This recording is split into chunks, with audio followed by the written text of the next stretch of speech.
इस तस्वीर को गौर से देखो। ये सिर्फ दो लीडरों की मुलाकात नहीं, बल्कि हिंदुस्तान की बरसों पुरानी फॉरेन पॉलिसी का कत्ल है। अरबों की जिस जमीन पर इजराइल कब्जा करके बैठा है, वो जमीन उसको खाली करना हो। आदाब, नमस्कार दोस्तों। क्या भारत अपनी पुरानी विचारधारा को भूल चुका है?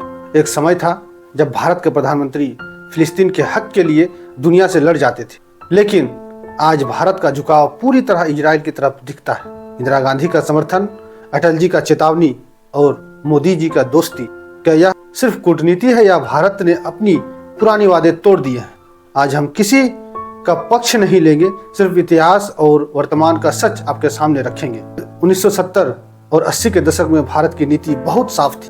इंदिरा गांधी के समय भारत का मानना था इजराइल एक आक्रामक शक्ति है जिसने फिलिस्तीन की जमीन पर अवैध कब्जा किया है। पासपोर्ट पर पाबंदी उस दौर में भारतीय पासपोर्ट पर साफ तौर पर लिखा हुआ था। इजराइल को छोड़कर सभी देशों के लिए मान्य है। भारत ने दशकों तक इजराइल के साथ दूतावास तक नहीं खोला। इंदिरा गांधी ने यासिर अराफात को भाई माना क्योंकि भारत उस समय साम्राज्यवाद के खिलाफ था।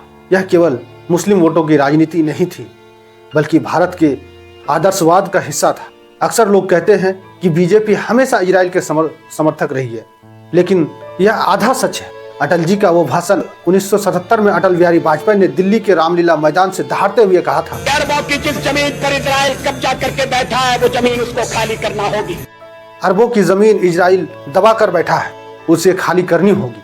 हक फिलिस्तीनियों का है। जब अटल जी प्रधानमंत्री बने तब उन्होंने भारत के हितों को देखा था। 1999 के कारगिल युद्ध में जब अमेरिका और अन्य देशों ने भारत को तकनीकी देने से मना किया, तब इजराइल ने भारत की मदद की।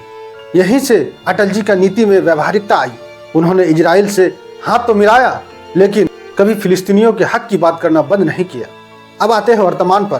पीएम मोदी के दौरे में भारत की नीति में सबसे बड़ा बदलाव आया है। सबसे पहले भारत इजराइल से दोस्ती तो करता था, लेकिन छुप छुप कर मोदी जी ने इसे सार्वजनिक कर दिया। हमास इजराइल युद्ध, जब हमास ने हमला किया तो पीएम मोदी ने तुरंत ट्वीट किया कि भारत इजराइल के साथ खड़ा है। यह भारत के पुराने स्टैंड से बिल्कुल अलग था, क्योंकि पहले भारत हमेशा संयम और दोनों पक्षों की बात करता था।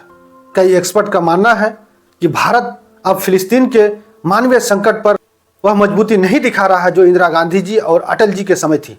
आज भारत के लिए इजराइल से आने वाले हथियार और तकनीक फिलिस्तीन के नैतिक समर्थन से ज्यादा जरूरी हो गए हैं। सच यह है कि भारत एक रणनीतिक यथार्थवाद की राह पर है। भारत इजराइल के हथियारों का सबसे बड़ा खरीदार है। यूएन में कई बार भारत ने अब इजराइल के खिलाफ वोट देने से परहेज किया है, जो पहले कभी नहीं होता था। जहां इंदिरा गांधी न्याय की बात करती थी, वही आज की सरकार राष्ट्रीय सुरक्षा और रक्षा समझौता को प्राथमिकता दे रही है। क्या यह सही है? यह बहस का विषय है, लेकिन यह सच है कि भारत अब फिलिस्तीन का वैसा मुखर समर्थन नहीं कर रहा है जैसा 30 साल पहले था। तो दोस्तों, इतिहास गवाह है कि सत्ता बदलने के साथ देश की भाषा भी बदल जाती है।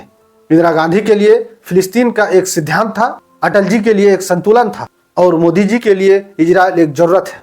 क्या भारत को अपनी पुरानी न्याय वाली छवि पर वापस लौटना चाहिए, या बदलती दुनिया में यही स्वार्थ वाली नीति सही है? अपनी राय पूरी ईमानदारी से आप कमेंट में जरूर बताएं। जय हिंद।